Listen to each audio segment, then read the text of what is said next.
아멘. 감사합니다.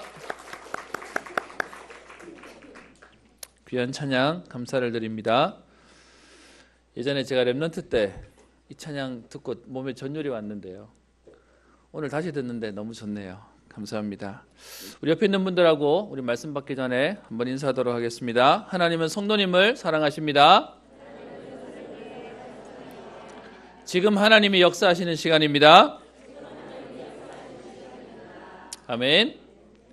하나님은 안 계신 곳이 없고 또 못하시는 것이 없으신데요. 특별히 예배드리는 시간에 우리의 고백을 들으시고 하나님은 역사하실 것입니다. 우리 지난주에 우리 세례식을 했고요. 오늘은 우리 성찬 예식으로 진행이 있어서 본문을 조금 바꿔봤습니다.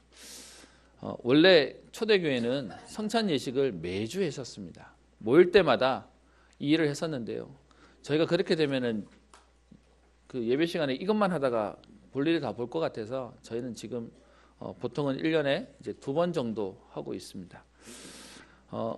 사실은 자주 하는 게 문제가 되지는 않는다고 생각하는데요. 잘못하면 우리가 형식주의가 될 거기 때문에 오늘은 우리 성찬의 의미를 조금 생각하고 또 묵상하고 기도하는 시간 되었으면 합니다. 저와 여러분들이 오늘도 가장 먼저 복음으로 또 기본으로 돌아가야 되겠습니다. 원래 인간은 하나님이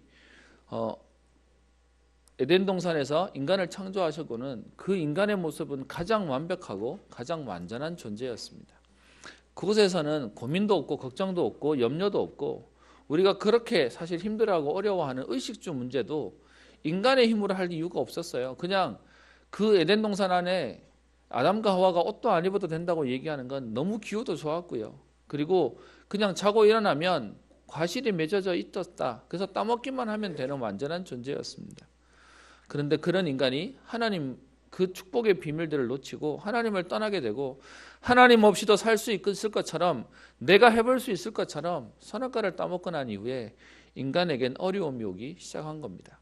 그 어려움이 뭐냐? 의식주를 당장 해결해야 되는 거예요. 그 부분이 우리에게 현실적인 문제가 되어버려서요. 많은 인생이 의식주 문제 때문에 인생을 쓰는 그리고 그것 때문에 평생 그거 해결해 보려고 몸부림치는 인생이 되어버렸습니다. 그걸 현실이라고 얘기하고요. 그걸 눈에 보이는 세계다라고 얘기하죠. 먹고 사는 문제가 어려우니까 이 문제만 해결하면 될 것처럼 해서 우리가 그동안 열심히 살았습니다. 어떤 면에서는 우리나라는 유례가 없이 전쟁으로 인해서 완전히 망했던 나라인데 그런데 하나님이요. 불과 수십 년 만에 어마어마한 응답과 축복을 우리에게 주셨습니다. 근데 여러분 하나님 떠나서 온 문제가 의식주 문제라면 의식주 문제만 해결되면 우리는 행복해야 되는데요. 과거에 비해서 우리는 의식주 문제는 사실은요. 지금 아직도 어려운 분들이 계시지만 이제는 그 문제에 대한 부분은 거의 넘어섰습니다. 근데 여러분 눈에 보이는 의식주 문제, 현실 문제를 해결하면 우리가 행복할 줄 알았는데요. 그런데 그거 가지고 안 행복한 겁니다. 이제는요. 의식주 문제가 아니라 이제는 웰빙이라 그래서요. 우리의 취미 또 우리가 즐겨야 되고 누려야 된다라고 얘기하는 눈에 보이지 않는 정신세계를 얘기하고 있습니다. 근데 여러분 분명히 제가 예언하는데요. 이거 가지고도 우리가 만족 안 될 겁니다. 그래서 지금요. 자꾸 명상이나 다른 지금 단체들이 일어나고 있는 이유가 뭐냐? 눈에 보이는 세계와 눈에 보이지 않는 세계를 움직이는 영적인 세계가 있기 때문에 그렇습니다. 지금도요. 이 사실을 모르는 분들은 그냥 눈에 보이는 세계에 열심히 최선을 다하고 또 열심을 다해서 살아가는 겁니다. 여러분 그 열심이 나쁘거나 틀린 거 아닌데요. 문제는 그거 가지고 내 인생이 답이 안 나는 겁니다.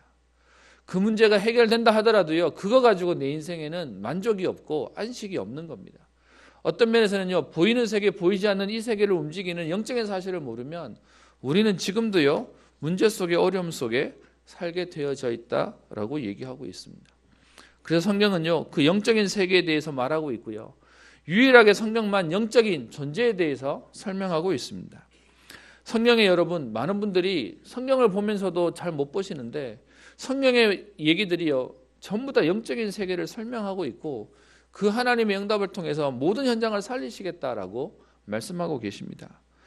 여러분 제가 나눠드린 페이퍼에 보면 마가복음 9장에 보면 귀신의 활동을 설명하고 있습니다. 여기 내용에 보면 한 부모에게 아들이 하나 있는데요. 그 아들이 귀신이 들렸답니다. 그러면서 그 귀신 들린 아들에게 있는 증상을 설명하는데요. 말도 못하고 듣지도 못한대요. 여러분 성경을 보시면서 오해하지 마셔야 되는데요. 말 못하고 또 그리고 듣지 못하면 귀신 들렸냐? 그 말을 말하는 건 아닙니다. 지금 여기서는 귀신의 역사로 인해서 원래 이 친구가 말도 하고 들을 수도 있던 친구인데 지금요 어느 날 갑자기 그게 안 되는 겁니다.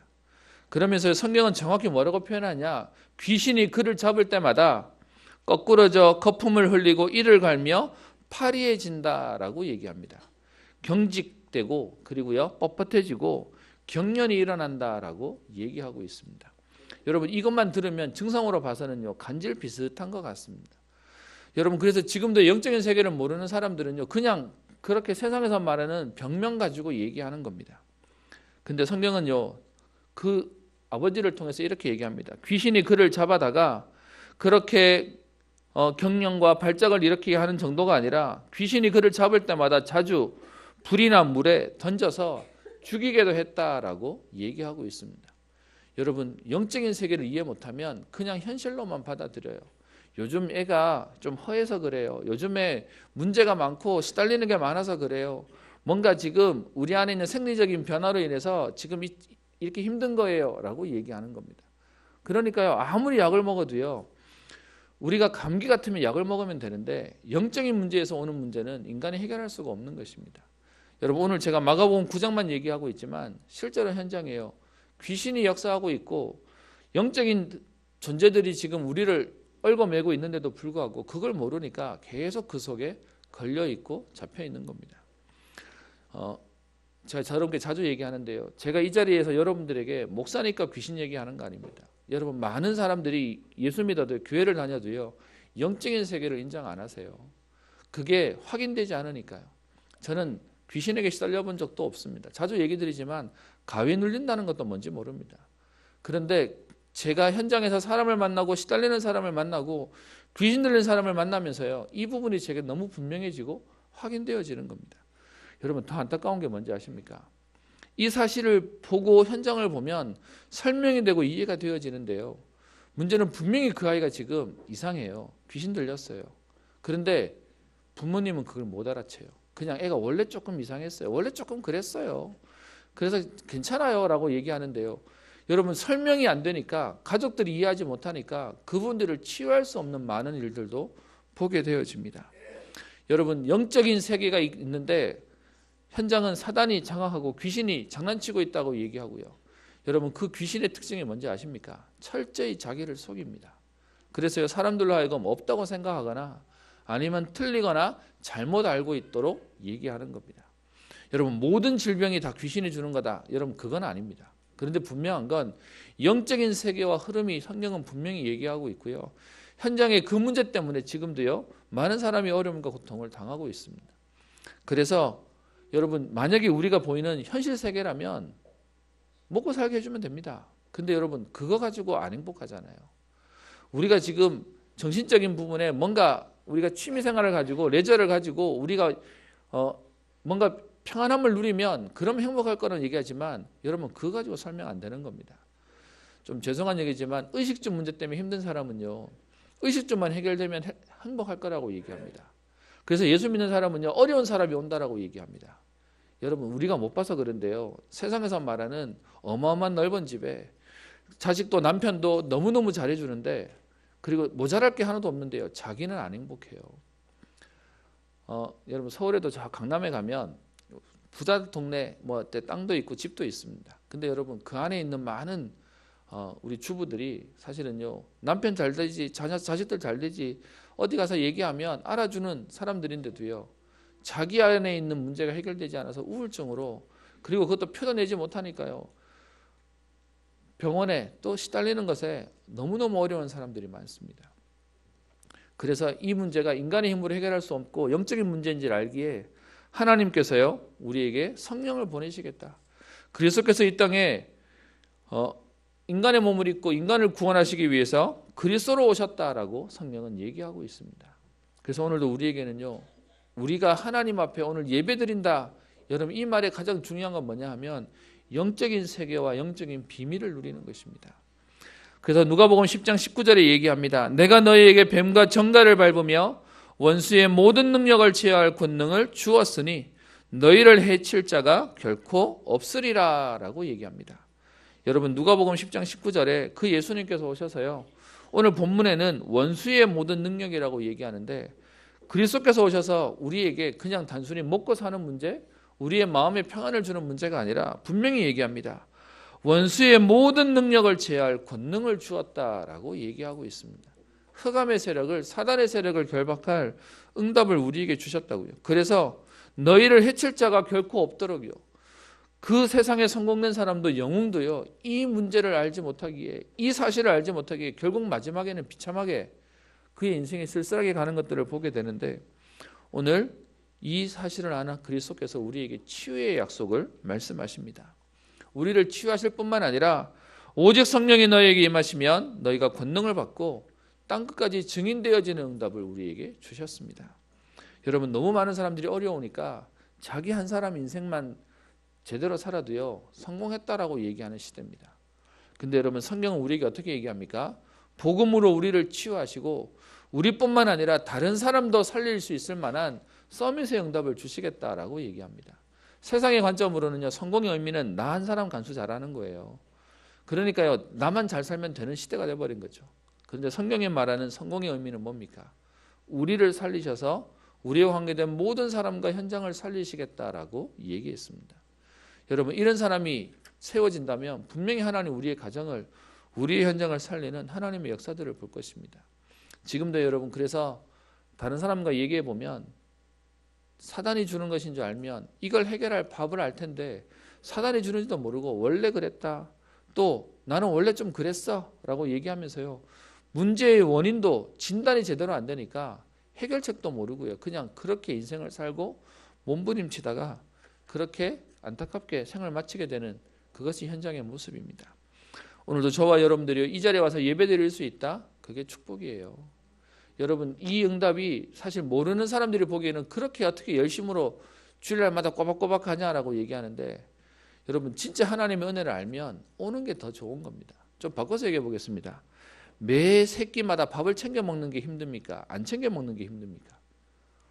안 챙겨 먹는 게 힘들어야 돼요. 그런데 먹는 사람 보고 안 먹는 사람이 야 어떻게 그 힘들게 챙겨 먹냐라고 얘기하면 이상한 거죠. 진짜 그리스도의 비밀을 안다면 오늘도 우리는 하나님의 은혜를 누리는 것이 가장 응답의 시간이고요, 축복의 걸음이 되는 것입니다. 오늘 특별히 성찬을 놓고 오늘 본문을 우리 요한복음으로 조금 바꿨습니다. 오늘 말씀해 보시면 요한복음 2장 1절에 예수님께서 첫 번째 표적을 행하시는 내용이 나옵니다. 2장 11절에 얘기하죠. 예수께서 이 첫 표적을 갈릴리 가나에서 행하여라고 얘기하고 있습니다. 여러분 요한복음은 우리가 알고 있는 마태복음, 마가복음, 누가복음을 공간복음이라고 얘기합니다. 같은 시대에 쓰였다라고 해서 공간복음이라고 하는데요, 마태복음, 마가복음, 누가복음은 서로 내용들을 보완하기도 하고 첨가하기도 하고 인용하기도 했습니다. 그런데 그 마태, 마가, 누가복음에서는 예수님이 누군지에 대한 설명이 인간적으로 설명이 많이 되다 보니까 예수님의 제자였던 요한이 그 예수님은 인간의 몸을 입고 오셨지만 바로 하나님이시다라는 부분을 설명하기 위해서 요한복음을 기록하고 있습니다. 그래서 요한복음의 특징이 뭐냐 하면요, 예수님의 어린 시절 내용이 없어요. 인간으로서의 예수님을 설명하지 않기 때문에. 그래서 요한복음은 바로요, 예수님의 공생애부터 바로 시작되어지는 내용으로 바로 기록되어져 있습니다.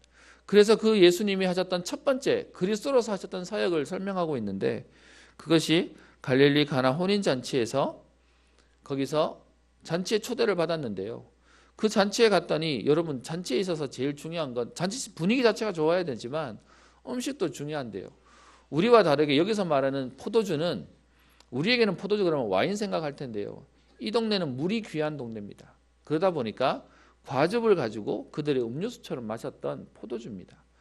그래서 실제로 유대인 사회에서는 포도주가 기쁨을 상징하고 포도주가 떨어졌다라고 얘기하면 흥이 안 난다라고 얘기하는 그런 문화 속에 있었는데요, 여러분 잔치를 벌여놨는데 기쁨이 나고 흥이 나야 되는데 포도주가 딱 떨어져 버렸어요. 그것 때문에 지금 어려움을 당하고 있는데 예수님이 그 가운데 물이 포도주가 되게 해서 그냥 포도주를 만들었다 정도가 아니고요. 물에서 포도주가 되었던 하나님 응답을 주실 뿐만 아니라 성경은 표현하기를 10절에 보면 더 좋은 앞에 것은 못한 포도였고 뒤에는 좋은 포도주를 우리에게 주셨다라고 오늘 말씀하고 있는 본문입니다. 제가 사실은 설교 본문을 잡을 때요, 제일 조심하는 게 뭐냐 하면 너무 잘하는 본문을 잘 안 합니다. 왜냐하면 여러분 너무 잘하시기 때문에요. 너무 뻔하기 때문에요. 그래도 불구하고 제가 오늘 이 본문을 여러분과 잡은 이유는 오늘 본문 속에 우리가 알고 있는 것처럼 되는데요. 여러분 왜 예수님이 하필이면 첫 번째 이적을 갈릴리 가나 혼인잔치에서 했을까요? 오늘 아마 이 주제는 저 말고 아마 우리 여기 중직자분들이나 신앙생활 오래 하신 분들에게 여기 올라와서 이거 설명하라 그러면 아마 저만큼도 다 설명하실 수 있는 분일 겁니다. 근데요, 여러분 우리가 알고 있는데 사실은 안 되고 있어요. 지식으로는 알고 있는데 우리 현실 속에 놓치고 있는 부분들을 오늘 좀 보려고 합니다. 일단 예수님의 첫 오늘 표적인데요. 요한복음에는 총 7가지의 표적들을 얘기하고 있습니다. 근데 그 7가지에 대한 걸 전부 다 첫 번째는 뭐고 두 번째는 뭐고 하지 않고요. 7가지 중에 오늘 2장 11절에는 첫 번째 표적은 이것이다 라고 얘기하면서 갈릴리 혼인잔치에 물이 포도된 사건을 얘기하는데 두 번째 표적까지는 얘기해요. 어디에 나오냐? 여러분 뒤에 보시면 요한복음 4장 54절에 보면 얘기하고 있죠. 이것은 예수께서 유대에서 갈릴리로 오신 후에 행하신 두 번째 표적이니라 라고 얘기해서 두 번째 표적은 뭐냐? 왕의 신하면 여러분 어마어마한 권세잖아요. 그런데 그 신하도요, 자기 자식이 병들어서 죽게 되는데 본인이 해결이 안 돼요. 그래서 예수님을 찾아와서 내 아들이 죽게 되었습니다. 고쳐주세요 라고 얘기하는데 예수님이 그 아이에게 찾아가서 기도해 주신 것도 아닌데요. 돌아가라. 네 아이가 죽지 않고 살아있다. 그래서요, 그 시로 그 신하가 돌아와 봤더니 아들이 멀쩡한 겁니다. 그래서 언제부터 낳았냐라고 얘기해서 따져봤더니 예수님이 말씀하시는 그 시간 이후로 자녀가 낳았음을 보고요. 그것을 두 번째 기적이다라고 얘기합니다. 그 뒤에 보면 베데스다에서 38년 된 병자를 고치시는 얘기, 오병이어를 통해 5천 명을 먹이시는 얘기, 무리를 걸으시는 얘기, 실로암에서 소경을 낫게 하시는 얘기, 이런 기적들 속에 7번째 기적이 요한복음 11장에 나오는 죽은 나사로까지 살리는 내용으로 지금 하나님의 기적들을 얘기하고 있습니다. 그 많은 기적들 가운데 설명하려고 했던 건 딱 하나입니다. 오늘도 여러분 2장 11절로 돌아와 보시면 이 첫 표적을 행하셔서 하시려고 하시는 의도가 뭡니까? 그게 결론에 나오는 그의 영광을 나타내시기 위해서다라고 얘기하고 있습니다. 하나님은 지금도요, 영광 받으시기를 원하세요. 눌려있고 묶여있고 잡혀있는 우리의 인생을 하나님 어떻게 해요? 해방시키시고 우리의 인생을 하나님 축복하셔서 하나님이 그리스도이심을, 예수가 그리스도이심을 우리에게 밝히 설명하시고자 하는 것입니다. 그래서 여러분 인생 가운데 어려움 속에 있는 자들, 문제 속에 있는 자들은 하나님 계획 아니에요. 너무 많은 분들이요, 이거는 그냥 엇보지 운명이지라고 얘기하고 받아들이는데 하나님의 생각은 그거 아닙니다. 우리의 모든 연약함과 우리의 모든 어려움을 담당하시고 해결하시기를 원하시는 것입니다. 그러면 오늘 이 본문을 통해서 우리가 좀 봐야 될 거를 한번 보도록 하겠습니다. 여러분 오늘 2장에 보시면 갈릴리 가나 혼인잔치가 있었는데 거기 예수님을 처음에는요, 손님으로 초대합니다. 여러분 예수님이 하나님이신데요, 그 예수님이 지금 갈릴리 가나 혼인잔치에 오셨는데 예수님이 손님으로 와 있으니까 아무런 변화가 없어요. 역사가 없어요. 우리가 생각하기에 예수님이 함께 계시면 능력이 일어나고 응답이 일어나고 문제가 없어야 되잖아요. 그런데 예수님이 손님으로 와 있는 현장에는 역사가 없는 겁니다.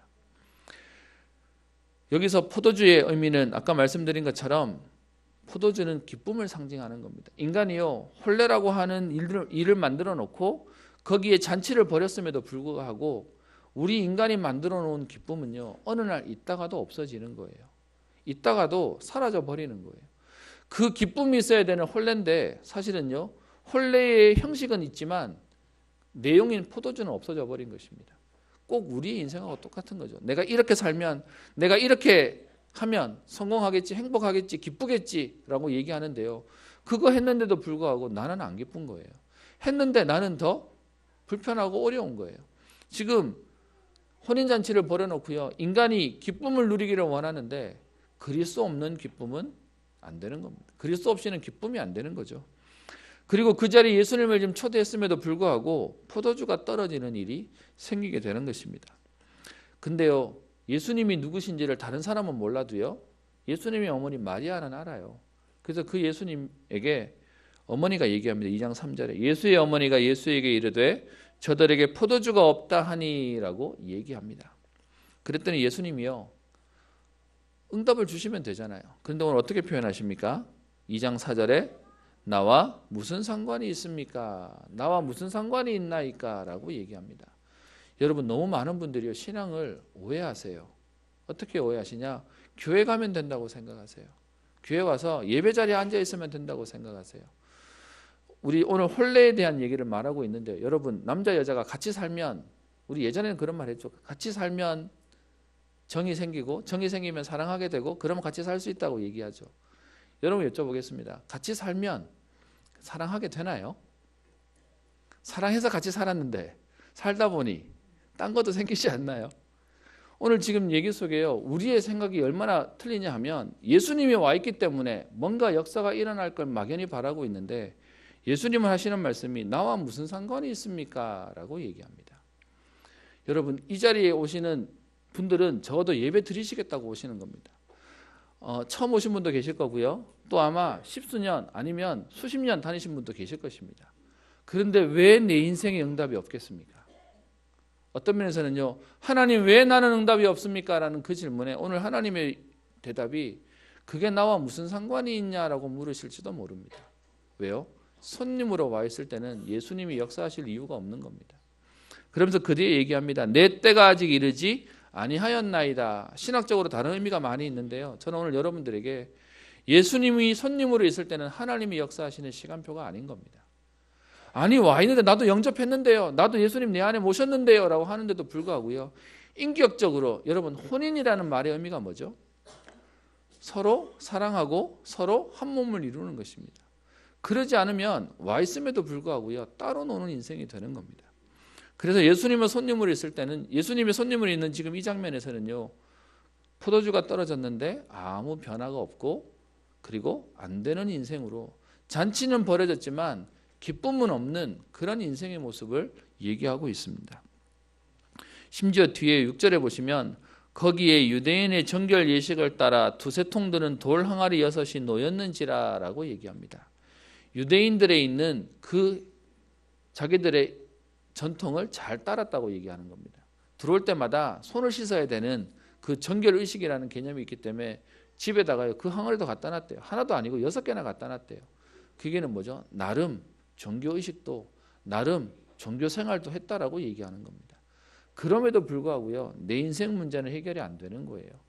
그래서 너무 많은 분들이 너무 쉽게 얘기하더라고요. 어떤 면에서 오늘 이 자리에 예배 드리시는 분이 우리에게는 분명한 하나님 앞에 이유를 좀 찾아야 되겠습니다. 너무 많은 분들이 이렇게 얘기해요. 나도 교회 다녀봤는데 응답이 없더라 라고 얘기합니다. 여러분, 그러니까요, 우리도 거기 가서 할 말이 없어요. 그럼 우리는 정확히 말씀해 드려야 됩니다. 뭐라고 해야 되죠? 교회만 다니셔서 그렇습니다. 오늘 정결 의식에 따라서 지금 항아리도 갖다 놨는데도 불구하고요, 본인에게는 기쁨 없는 삶이, 응답 없는 삶이 지속되고 있는 겁니다. 그런데요, 이런 예수님이 와 계셨지만, 손님으로 있을 때는 변화가 없지만, 그 예수님이 지금 오늘 보시면 주인 되는 사건이 생깁니다. 5절에 그의 어머니가 하인들에게 얘기합니다. 너희에게 무슨 말씀을 하시든지 그대로 하라. 그리고 7절에요, 예수님께서 그들에게 명령하십니다. 항아리에 물을 채우라. 그리고 이제는 떠서 연회장에게 갖다 주라 라고 얘기합니다. 예수님이 주인 되셔서 일하게 하시니까 어떻게 됩니까? 물이 변해서 포도주가 되어집니다. 여러분, 왜 하필이면 물이 변해서 포도주가 될까요? 지금 이 갈릴리 혼인잔치, 옛날에는 혼인잔치라고 되어 있고 지금은 혼례라고 되어 있는데요, 혼례는 특별한 상황입니다. 그런데 여러분, 물 포도주로 바뀌었다는 얘기는 우리의 일상에 평범하던 그것이 포도주가 되어지는 기적을 주시겠다고 얘기하는 겁니다. 여러분, 내 삶이 너무 응답이 없고 하나님의 역사가 없고 너무 안 된다고 생각하십니까? 오늘요, 물을 포도주로 바꾸셨다는 얘기는 뭡니까? 내 삶에 의미 없는 인생이 그냥 그저 그런 인생을 하나님께서는요 특별한 스페셜한 인생으로 우리를 바꾸시겠다라고 말씀하고 계시는 것입니다. 그래서 오늘요 그렇게 물이 포도주가 된 것만 해도 기적인데 오늘 성경은 또 뭐라고 얘기하냐면요 10절에 먼저 좋은 포도주를 내고 취한 후에 낮은 것을 내거늘 그대는 지금까지 좋은 포도주를 두었도다라고 얘기하면서요 물이 포도주가 된 것만 해도 감사한데 그게 아니라 너무 좋은 포도주라는 겁니다. 어떤 면에서는 지금까지 있는 그 어떤 것보다 제일 좋은 포도주가 되어진다는 거죠. 여러분 우리의 인생이 지금 제일 좋은 인생의 응답을 누리도록 하나님 하시겠다는 겁니다. 뭐만 하면요 주인만 되어지면요 주인만 바꾸면 하나님 오늘 그 응답을 주시겠다는 겁니다. 여러분 우리가 학교만 가서 앉아 있으면 공부 잘합니까? 안 가는 것보다 낫긴 하죠. 그런데 학교 가도요 가서 수업을 듣고 참여해야 돼요. 너무 많은 분들이 교회도요 너무 쉽게 생각하세요. 교회 와서 앉아만 있으면 된다고 얘기하세요. 물론 여러분 안 오는 것보다 오시는 게 나으세요. 근데 중요한 건 인격적으로 그분을 만나고 그분이 나의 주인 되는 응답을 누리는 것입니다. 그래서 오늘 말씀 가운데 나와 무슨 상관이 있냐는 거기에 오늘 예수님이 내 인생의 주인 되어 주옵소서. 오늘도 내 삶의 사건에 예수님이 주인 되셔서 역사하여 주옵소서. 여러분 그 응답을 우리에게 하나님은 주시고자 하는 것입니다.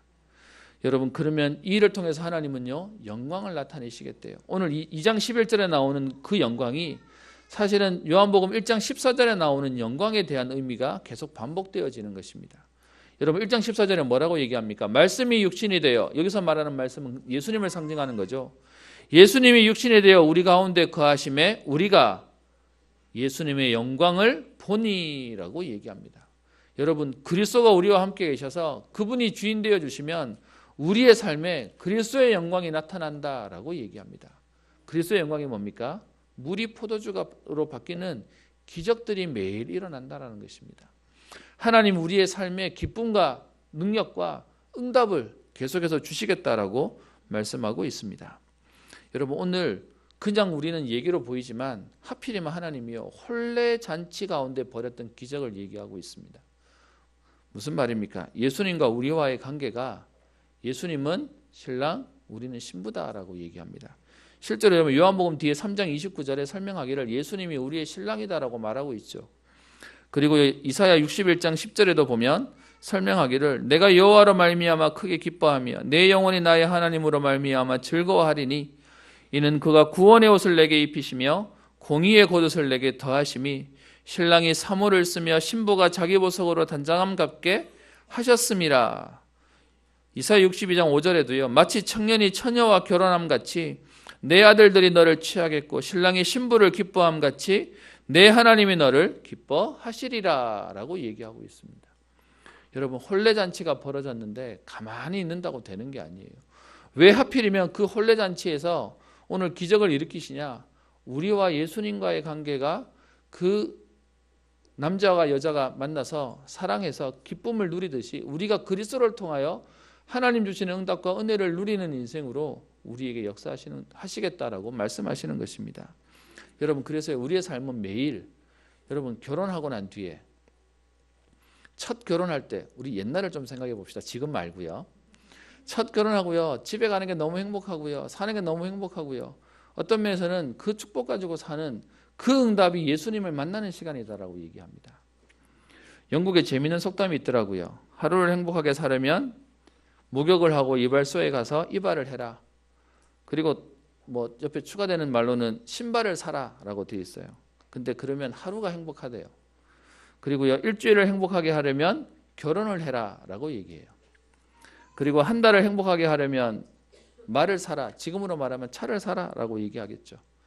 1년을 행복하게 살고 싶으면 집을 사라. 뭐 이런 속담이 있더라고요. 여러분 우리에게 세상의 것들은 유혹 기간이 있습니다. 근데요 저와 여러분들이 주님 앞에 가는 그때를 성경은 뭐라 표현하냐 하면 천국의 혼인잔치가 벌어진다라고 얘기합니다. 천국 가서 누리는 게 아니고 지금 그 은혜를 오늘도 누리고 있는 것입니다. 아마 결혼하지 않은 우리 젊은 남녀는요 지금도 꿈에도 소원이 그걸 겁니다. 결혼하고 싶으실 겁니다. 우리 살아보면 또 다르죠. 네. 근데 오늘 성경에서 얘기하는 부분의 얘기를 뭐라고 얘기합니까? 주님과 우리와의 관계가 혼례 혼인잔치에 남자가 여자를 기다리고 여자가 남편을 기다리는 그 응답이다라고 얘기하고 있습니다. 그리고요, 우리에게 주시는 하나님의 응답이 뭡니까? 오늘 포도주를 우리에게 주시는데 그냥 주시는 정도가 아니라 2장 6절에 보면 돌 항아리 6에 가득 채우는 풍성한 응답을 약속하고 계십니다. 여러분, 성경에요, 여러 부분에서 우리에게 주시는 풍성한 축복을 포도주가 넘쳐나는 것으로 설명하고 있습니다. 창세기 49장 11절부터 12절에 야곱이 후대를 축복하면서 하나님이 주시는 축복이 올 날은 이럴 것이다 라고 설명하는데요. 그의 나귀를 포도나무에 매며 그의 암나귀 새끼를 아름다운 포도나무에 맬 것이요, 또 그의 옷을 포도주에 빨며 그의 복장을 포도주즙에 빨리로다. 그의 눈은 포도주로 인하여 붉겠고. 처음부터 포도주 얘기만 합니다. 무슨 말입니까? 그만큼 풍성하게요, 포도주에 옷을 빨 만큼 하나님 풍성하게 주시겠다라고 얘기하는 겁니다. 여러분, 그 얘기의 의미가 뭐죠? 진짜 그리스도를 누리면 우리 인생에 하나님이요 넘치도록 주시는 하나님의 역사가 있다라고 얘기합니다. 하나님이 주시겠다는데 우리에게 없다. 여러분, 진짜 기적이 뭔지 아십니까? 하나님은 주시겠다는데 우리에게 없는 그게 기적이에요. 정말로 하나님 어떤 면에서 우리에게 있는 응답은요 당연한 거예요. 하나님 주시겠다고 얘기했으니까요. 아모스 9장 13절 14절에도 얘기합니다. 여호와의 말씀이니라. 보라, 날이 이를지라. 그때에 파종하는 자가 곡식 추수하는 자의 뒤를 이으며 포도를 밟는 자가 씨 뿌린 자의 뒤를 이으며 산들은 포도주를 흘리며 작은 산들은 녹으리라. 내가 내 백성 이스라엘에 사로잡힌 것을 돌이키리니 그들이 황폐한 성읍을 건축하며 포도원을 가꾸고 그 포도주를 마시며 가원들을 만들고 그 열매를 먹으리라. 하나님 이스라엘 백성이 포로로 잡혀갔다가 회복되어지는 날도 어떻게 해요? 포도주를 먹게 될 거고 포도주가 풍성해질 것이다 라고 얘기합니다. 오늘요, 우리의 인생에 하나님이요 포도주가 떨어졌는데 물이 변하여 포도주가 되어지는 기적을 우리에게 주시고자 하는 것입니다. 손님으로 계신 그리스도가 아니고요, 우리에게 오늘 주인으로 내 인생을 주관하시고 역사하시는 하나님의 응답을 보도록요. 그래서 오늘 저와 여러분들이 이 시간 이후로 우리 성찬에 참여하려고 합니다. 아까 말씀드렸던 것처럼 성찬은요 매 모일 때마다 예배 때마다 했던 건데 저희가 지금 간소화로 인해서 매번 하지 않습니다. 여러분, 매번 하면 의미를 찾으실 것 같습니까? 사실은 횟수의 문제가 아니고요, 우리가 그 응답을 바로 알고 누리는 것입니다. 성찬에 대한 에피소드는 되게 많습니다. 예수님이 이것은 나를 기념하는 내 살이고 내 피다라고 얘기하다 보니까 이 성찬을 하고 있으면 예수님이 조만간 오실 거라고 생각했던 초대교회 제자들이요 매 모일 때마다 뭐하냐? 이 성찬을 한 겁니다. 그랬더니 예수 안 믿는 사람들이 바깥에서 쳐다보니까 뭐하냐?